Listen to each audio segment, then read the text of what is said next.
गुरुर्ब्रह्मा गुरुर्विष्णु गुरुर्देवो महेश्वरः गुरुर्साक्षात् परब्रह्म तस्मै श्री गुरुवे नमः। ॐ गजाननं भूतगणाधिसेवितं कपितजम्बुफलचारुभक्षणं उमासुतं शोकविनाशकारिकं नमामि विघ्नेश्वरपादपङ्कजं। सच्चिदानन्दरूपाय विश्वोत्पत्त्यादिहेतवे तापत्रे विनाशाय श्रीकृष्णाय वयं नमः। बोलो वृंदावन बिहारी लाल की जय, बोलो वहाँ के बिहारी लाल की जय। आज हम आपको श्रीमद् भागवत महापुराण में प्रसद्र आदि मनु के 5 पुत्रों का वंश की कथा सुनाते हैं। तो आप सभी मन को एकाग्र करते हुए शांतिपूर्वक कथा को श्रवण करेंगे और धर्म लाभ प्राप्त करेंगे। श्री सुखदेव जी कहते हैं, परीक्षित इस प्रकार जब सुद्धुम्न तपस्या करने के लिए वन में चले गए। तो कल आपने कौन सी कथा सुनी थी? किसकी सुनी थी? अभी तो नाम लिया था मैंने। सुद्धुम्न जो भोले बाबा वाले वन में चले गए थे। ठीक है, आ गया। तो वो स्त्री हो गए थे। फिर गुरुजी से कह करके उन्होंने 1 महीना वो स्त्री और 1 महीना पुरुष।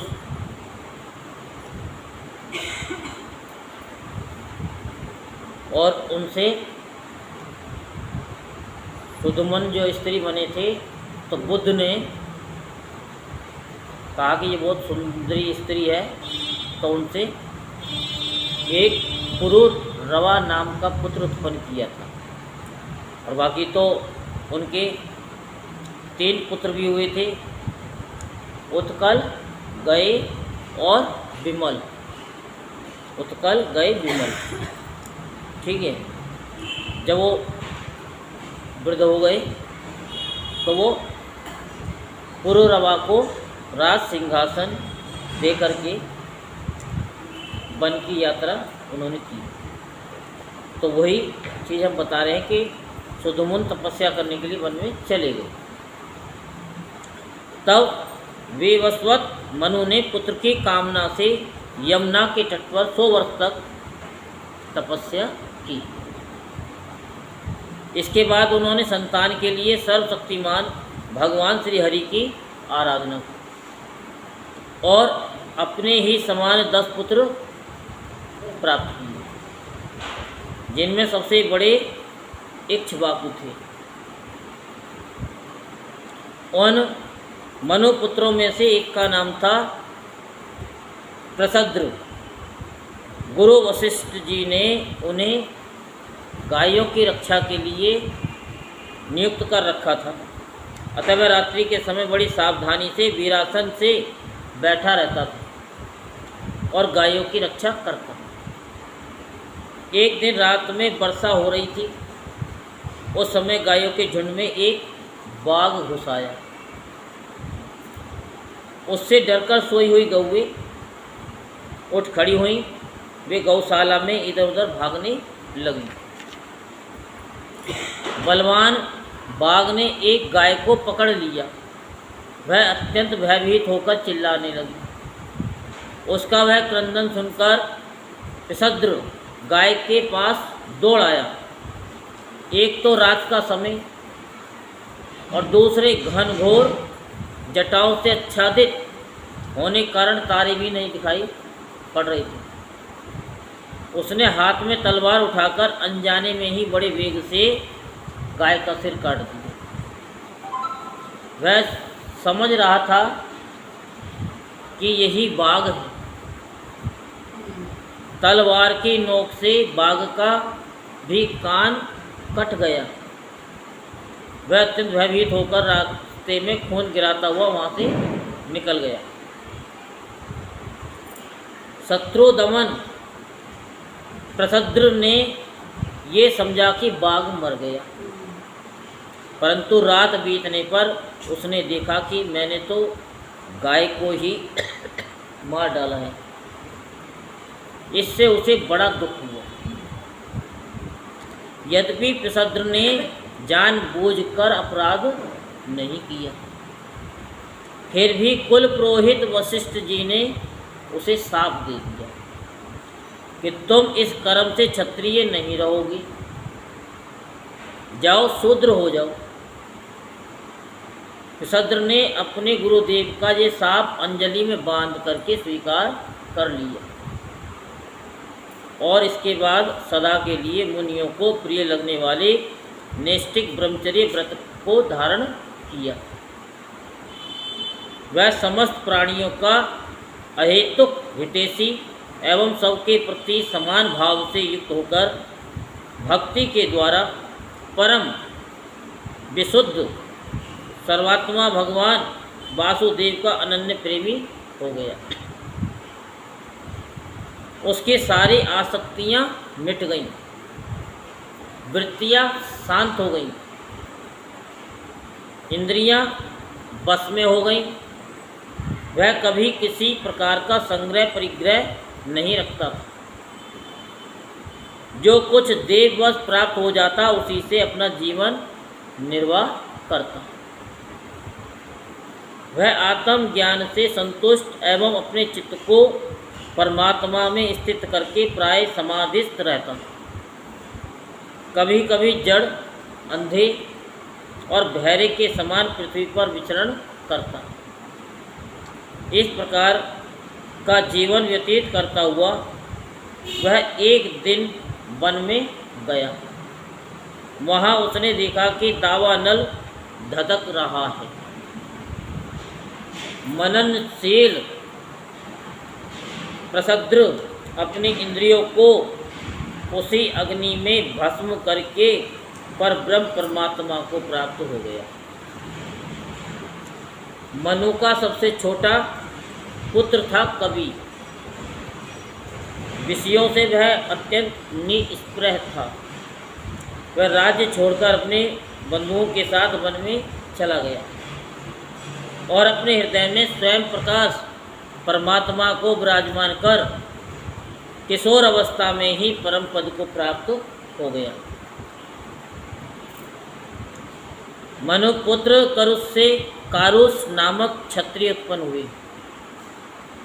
वे बड़े ही ब्राह्मण भक्त, धर्म प्रेमी एवं उत्तरापथ के रक्षक थे। धृष्ट के धारष्ट नामक क्षत्रिय हुए। अंत में वे इस शरीर से ही ब्राह्मण बन गए। नृग का पुत्र हुआ सुमति, उसका पुत्र हुआ भूतज्योति और भूतज्योति का पुत्र वसु था।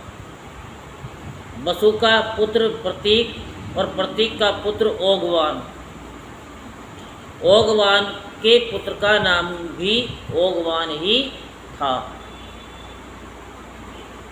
उनके एक ओगवती नाम की कन्या भी थी, जिससे विवाह सुदर्शन से हुआ। मनुपुत्र नरिष्यंत से चित्रसेन, उससे ऋक्ष, ऋक्ष से मीड़वान, मीड़वान से क्रुच और उससे इंद्रसेन की उत्पत्ति हुई। इंद्रसेन से वीतिहोत्र, उससे सत्यश्रवा, सत्यश्रवा से उरुश्रवा और उससे देवदत्त की उत्पत्ति हुई। देवदत्त के अग्निवेश्य नामक पुत्र हुए, जो स्वयं अग्निदेव ही थे। आगे चलकर वे ही कानीन एवं महर्षि जातो करने के नाम से विख्यात हुए। परीक्षित ब्राह्मणों का अग्नि वेश्यायन गोत्र उन्हीं से चला है।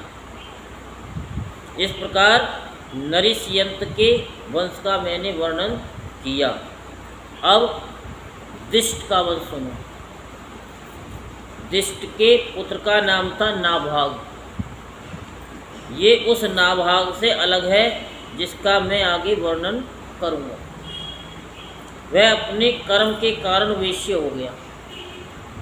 उसका पुत्र हुआ भलंदन और उसका वत्सप्रीति, और वत्सप्रीति का प्रांशु, और प्रांशु का पुत्र हुआ परमति, परमति के खनित्र, और खनित्र के चाक्षुक, और उनके विवंसती हुई, और विवसंती के पुत्र रंभ, और रंभ के पुत्र खनि नेत्र, दोनों ही परम धार्मिक हुए। उनके पुत्र करंधम, और करंधम के अविक्षित महाराज परीक्षित, अविक्षित के पुत्र मरुत चक्रवर्ती राजा हुए। उनसे अंगरा के पुत्र महायोगी संवर्त ऋषि ने यज्ञ कराया था। मरुत का यज्ञ जैसा हुआ वैसा और किसी का नहीं हुआ। उस यज्ञ के समस्त छोटे बड़े पात्र अत्यंत सुंदर एवं सोने के बने हुए थे। उस यज्ञ में इंद्र सोमपान करके मतवाले हो गए थे, और दक्षिणाओं से ब्राह्मण तृप्त हो गए थे। उसमें परसने वाले थे मरुदगण, और विश्वदेव सभासद थे। मरुत के पुत्र का नाम था दम, और दम से राज्यवर्धन, उससे सुधृति,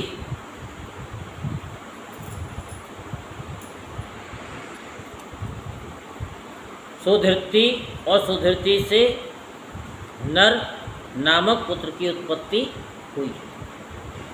नर से केवल, केवल से बंधुमान, बंधुमान से वेगवान, वेगवान से बंधु, और बंधु से राजा तृणबिंदु का जन्म हुआ।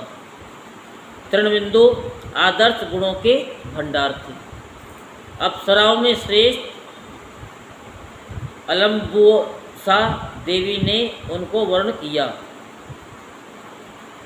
जिससे उनके कई पुत्र और इडविडा नाम की एक कन्या उत्पन्न हुई।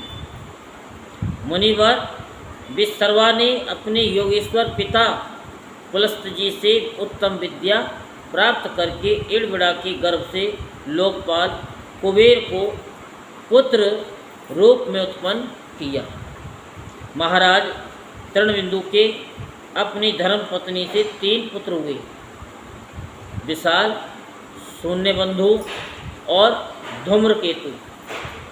उनमें से राजा विशाल वंशधर हुए, और उन्होंने वैशाली नाम की नगरी बसाई। विशाल से हेमचंद्र, और हेमचंद्र से धुर्माक्ष, और धुर्माक्ष से संयम, और संयम से 2 पुत्र हुए, कृतसास्व और देवज। कृतसास्व के पुत्र का नाम था सोमदत्त। उसने अश्वमेध यज्ञों के द्वारा यज्ञपति भगवान की आराधना की, और योगेश्वर संतों का आश्रय लेकर उत्तम गति प्राप्त की। सोमदत्त का पुत्र हुआ सुमति, और सुमति से जन्मेजय। ये सब तृणबिंदु की कीर्ति को बढ़ाने वाले विशाल वंशी राजा हुए।